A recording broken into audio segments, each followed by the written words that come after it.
the hallway in particular, watching the video, I thought it was very Right. funny. Like, Yeah, it was just, yeah. I was laughing out loud when I was Yeah. kind of watching the various, like, places in the hallway. Yeah. Where did the, like, idea to do an installation like that come from? I was invited, in both those cases, I was invited to do something, and probably they thought I would do a performance or a video or something, but I was like, oh, it's an art show, I can make art. God,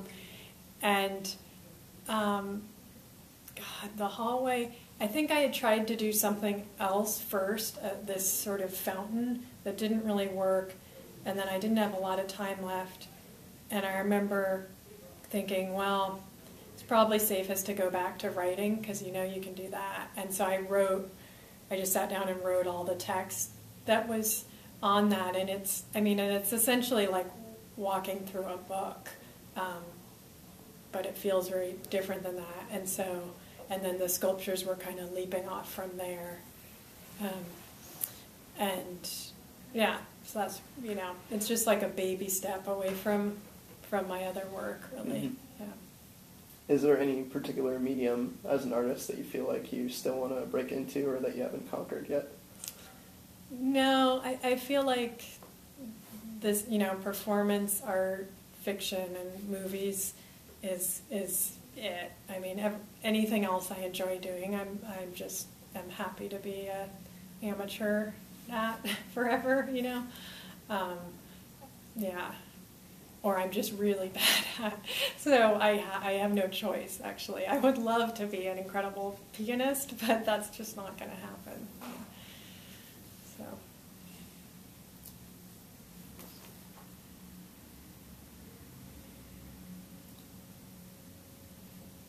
I read that both of your parents are writers, and they founded their own publishing company, North Atlantic Books, and I was looking a little bit on their website, and they kind of have like alternative like health and wellness and martial arts, and kind of like an interesting sort of genre that they go after.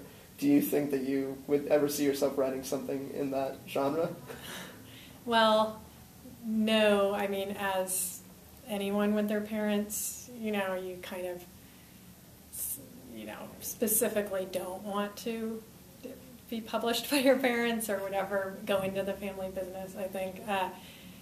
That said, I feel like I'm starting to realize I'm a lot more influenced by them than I ever thought, I mean, they're ultimately and their books, all their topics are so open and curious about the world, and kind of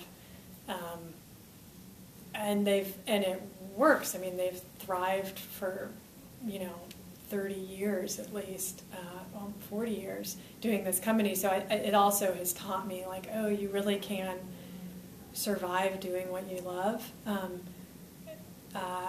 And so that was an amazing thing to grow up with.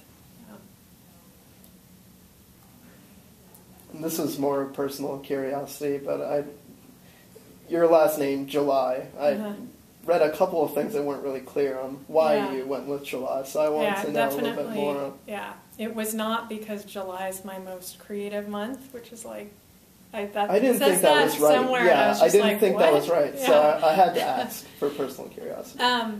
When I was in high school, me and my best friend made a fanzine, and in the fanzine, my friend would write these stories about two girls named Ida and July, and she was Ida and I was July, and so essentially my best friend in high school named me, or I took that name.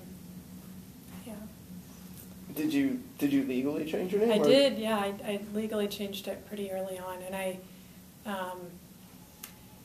my own father's last name had changed a couple times for reasons I won't go into, so there was not quite it wasn't quite as shocking as it might have been in another family.